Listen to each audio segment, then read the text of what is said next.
On Christmas, I overheard my wife tell her sister, "She's pathetic. I fake every smile. Her gifts? Paid with her own card, like a trained dog." They laughed as I sat alone. I smiled and waited. 2 weeks later, her pleas flooded my phone. "Answer me!" But I'd left. Her words made me stronger. My revenge is her emptiness. She underestimated me. So here I am, sitting in my new apartment with a Bud Light in hand, finally ready to tell y'all about the most twisted Christmas of my life. Buckle up, because this ride gets wild real quick. Christmas morning started off normal enough. Picture this. Me in my favorite Packers hoodie, scrambling around our kitchen making mimosas and prepping the ham, while my wife Sarah lounged in her silk pajamas, scrolling through Instagram like she was getting paid for it. Her sister Jessica was coming over, and I wanted everything perfect. No cap, I was actually excited about the day. I'd been busting my tail for months planning the perfect Christmas. Hit up Target, Best Buy, even splurged at Nordstrom for Sarah's gifts. We're talking a Coach purse she'd been eyeing, some fancy skincare stuff from Sephora, and this gorgeous necklace from K Jewelers. Real talk, I maxed out my credit card, but seeing her happy was worth every penny. Sarah and Jessica had always been tight, like annoyingly tight. They'd whisper and giggle like they were still in high school, but I figured that's just sister stuff, you know? I tried to be the cool wife, never getting jealous or weird about their bond. The morning was going smooth. We opened presents, I made my famous breakfast casserole, and everything seemed chill. Sarah actually seemed happy with her gifts, giving me these sweet kisses and telling me how thoughtful I was. For real, I was feeling like wife of the year. Around noon, I headed to the kitchen to check on the ham and grab some more coffee. That's when I heard them talking in the living room. At first, I wasn't trying to eavesdrop, just doing my thing, humming along to some Christmas music. But then I heard Sarah say my name, and something in her tone made me freeze. "She's so pathetic, Jess, like genuinely pathetic." My blood went cold. I'm talking full body freeze, like when you accidentally touch a hot stove. I crept closer to the doorway, staying hidden behind the wall. Jessica laughed. "What do you mean?"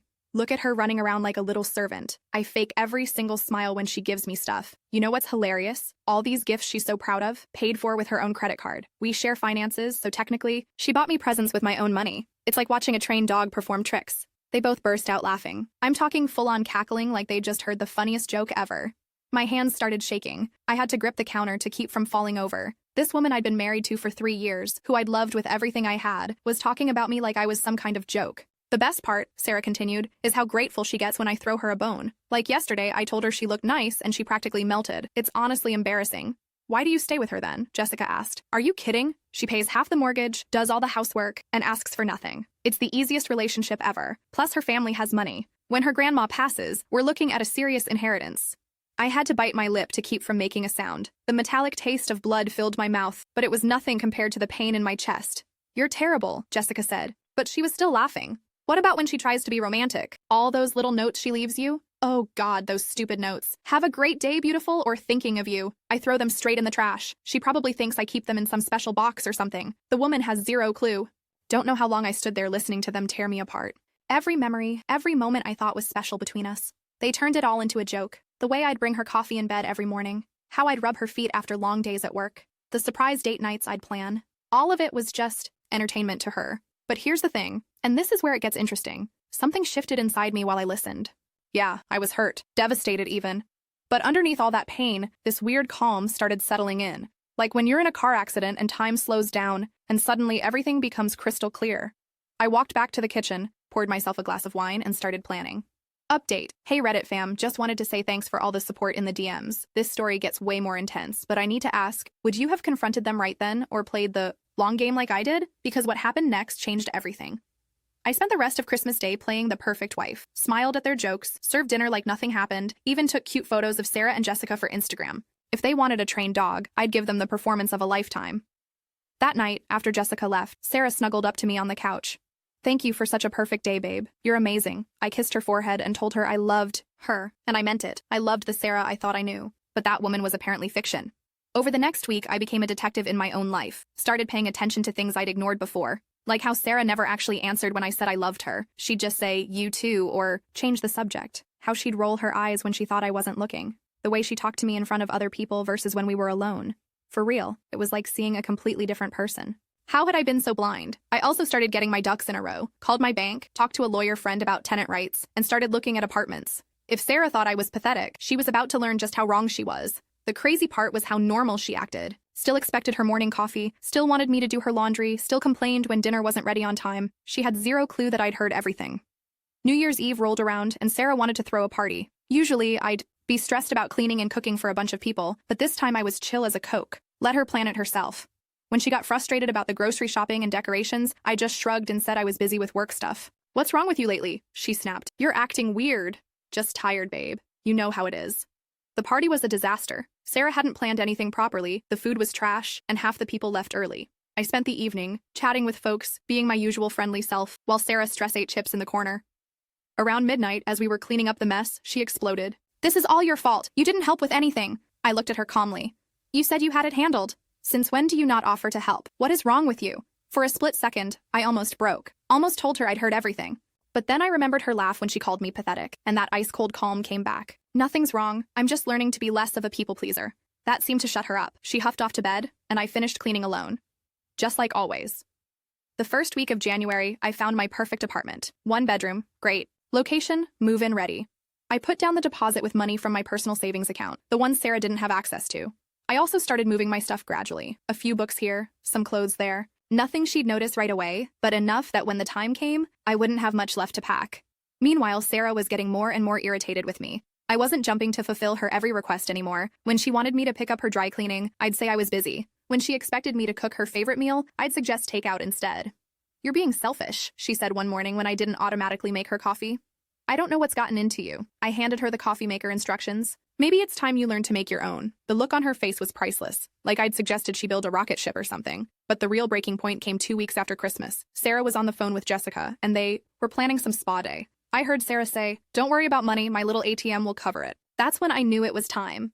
Update. Y'all are not ready for what happened next. I'm talking full nuclear option. But first, what would you have done in my shoes? Just left quietly or made sure she knew exactly why? Because I chose chaos, and I have zero regrets. I spent that Thursday moving the last of my important stuff out while Sarah was at work. Pictures of my family, my jewelry, my laptop, everything that mattered to me. Left all the things she'd bought me over the years. If they were purchased with her money like she claimed, she could keep them. Then I sat down and wrote her a letter. Not some angry rant, but a calm, collected explanation of exactly what I'd heard and how it made me feel. I told her about the inheritance she was waiting for. My grandmother's money was going to a dog rescue now, something I'd changed in my will that week. I ended it with, "You wanted a trained dog, but you got a woman who knows her worth. I hope the empty house keeps you company." Left it on our bed with my wedding ring. By Friday evening, I was fully moved into my new place. Ordered some pizza, cracked open a beer, and waited. The call started around 8 p.m. First, it was confusion. "Where are you? Why aren't you home?" Then, panic. "What do you mean you moved out? This is crazy. We can talk about this." Then anger. "You can't just leave. We have a lease together. You're being dramatic." I didn't answer any of them. Just let them go to voicemail while I binge-watched Netflix in my new space. Saturday morning brought the texts. Dozens of them. "Please come home. I love you. We can work this out. You're overreacting. Answer your phone. This is insane." Sunday, she showed up at my office. My coworkers said some woman was in the lobby crying, asking for me. I told security I didn't want to see her. The voicemails got more desperate. "I don't understand what happened. Everything was fine. Please just talk to me." Fine. Right. Because tearing me apart to her sister and treating me like a personal servant was fine. Monday brought Jessica into the mix. Apparently, Sarah had told her some sob story about me having a mental breakdown and abandoning our marriage, for no reason. Jessica left me a long voicemail about how worried they were and how I was acting crazy. That actually made me laugh out loud. I was acting crazy for leaving a relationship where I was openly mocked and used? The audacity was unreal. By Tuesday, Sarah had figured out I'd heard the Christmas conversation. The voicemails changed tone completely. "Okay, I know you heard what I said to Jessica, but you don't understand, I was just venting. Everyone says things they don't mean when they're frustrated. Then, those things I said weren't true. I was just being dramatic because I was stressed about money. And finally, I love you. I know I messed up, but you can't throw away 3 years over one stupid conversation." One conversation. Like it was just a little oopsie instead of a complete revelation of how she really saw me. I finally texted her back. "I heard you loud and clear. Both what you said and who you really are. Don't contact me again."